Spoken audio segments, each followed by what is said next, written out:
Ready? Hey, well, welcome to another episode of 10 with Tom. My name is Tom, and this is where we get to explore faith 10 minutes at a time. Today, I want to talk about the power of asking good questions.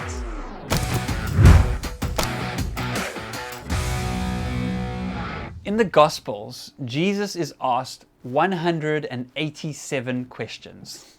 He answered maybe 8 of them. 187 questions, but he only answered 8.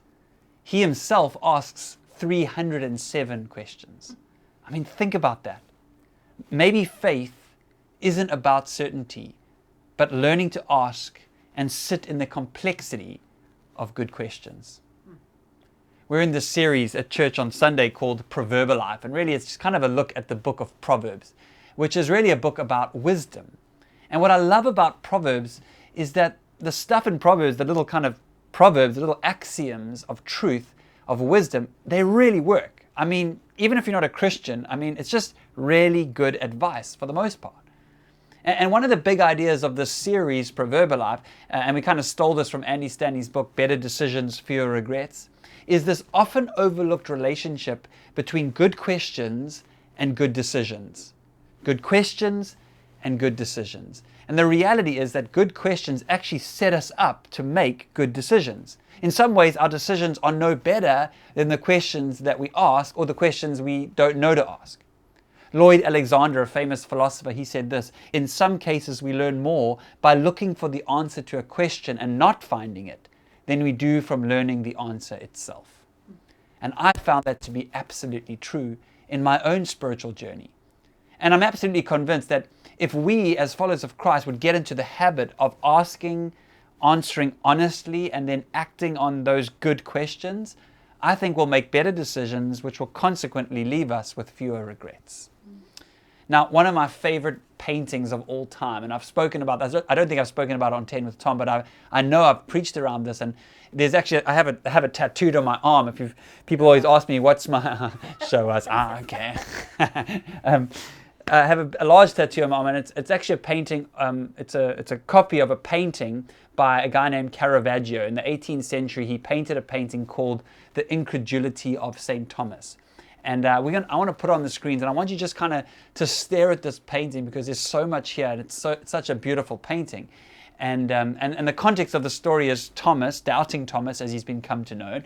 He basically, Jesus appears to his disciples after the resurrection, but Thomas isn't there. And when Thomas returns and the disciples say, we saw the resurrected Christ, he says, no ways, I don't believe it. Unless I see him with my own 2 eyes, unless I stick my fingers in his side, in the places where he was pierced, in the holes in his hands, then I won't believe it. And as he says that, Jesus appears. It's almost like, I think Jesus was just having a bit of fun, like, boo, I'm here. And then there's this moment, and this is what's depicted in the painting.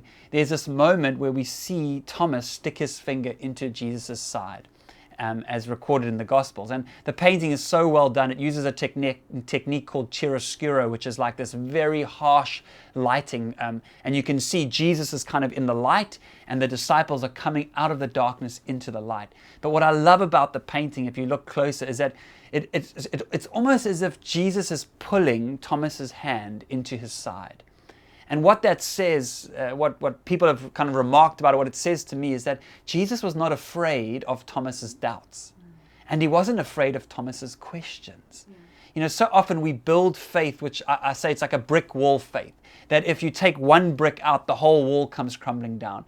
And I think that's a very immature faith. And I think so many people have lost their faith because the faith they had in the first place was kind of very rigid, very black and white, in or out. And so when they get out there into the real world and realize that things aren't so straightforward, then they kind of question everything and their whole faith crumbles. And I don't think it has to be that way. In fact, if Jesus is the way, the truth, and the life, which I believe he is, then the reality is any honest and sincere pursuit of truth, whether that's through science, whether that's through philosophy, whatever it is, will ultimately lead us to him. Yeah. So we don't have to be afraid of our questions. We don't have to be afraid of our doubt. We don't have to tell people, stop asking such difficult questions. Just believe, just have faith. No, yes, there is always an element of faith, but faith, the opposite of faith is not doubt. The opposite of faith is actually certainty. Because if we have certainty, then we don't need faith. And so the invitation of this painting, the invitation of Jesus, the invitation to Thomas, and I believe to all of us, is to prod, to poke, to actually stick your fingers in that, to ask the difficult questions. Yeah. You see, for Thomas, this moment led him to say in John 20, verse 28, my Lord and my God. You see, when Thomas actually saw Jesus, touched Jesus, realized he wasn't a ghost, that he was actually flesh and blood resurrected, he believed. He says, this is my Lord and my Messiah. And his entire life was changed. Thomas became Saint Thomas. And he went on to be a missionary, mostly in what is now India, telling people about the resurrected Jesus. So questions are sacred. Questions lead to worship. And so what I want to ask you, the question I want to ask you today is, what questions do you have? What doubts are you wrestling with? What questions are maybe you're afraid to ask? Or maybe you've been avoiding? As Andy Stanley says, is there a tension that deserves your attention? Well, pay attention to that tension. Don't ignore it. Don't brush by it. Don't try and justify it or paint over it with kind of the veneer of, I've just got to have faith or I'll never understand. No, ask. Dive deep. Do the research. Ask people. Speak. Do an alpha course, whatever it is. Let me say it again. In the Gospels, Jesus is asked 187 questions. He answers maybe 8 of them. And he himself asks 307 because he's drawing people to a real and authentic faith that they could own, that wasn't handed to them, but actually became part of them. And I know we want certainty. It's nice to have simple black and white answers. And I think even more so now because we live in a world that's full of uncertainty. So we're craving certainty. But maybe faith isn't about certainty. Maybe it's about, as I said, learning to ask and sit in the complexity of good questions. Thanks so much for joining us for another episode of 10 with Tom. Wow. Let me try that again. Swallowed a spitball there. Thanks so much for joining us for another episode of 10 with Tom. Like, subscribe, and share, and we'll see you next time.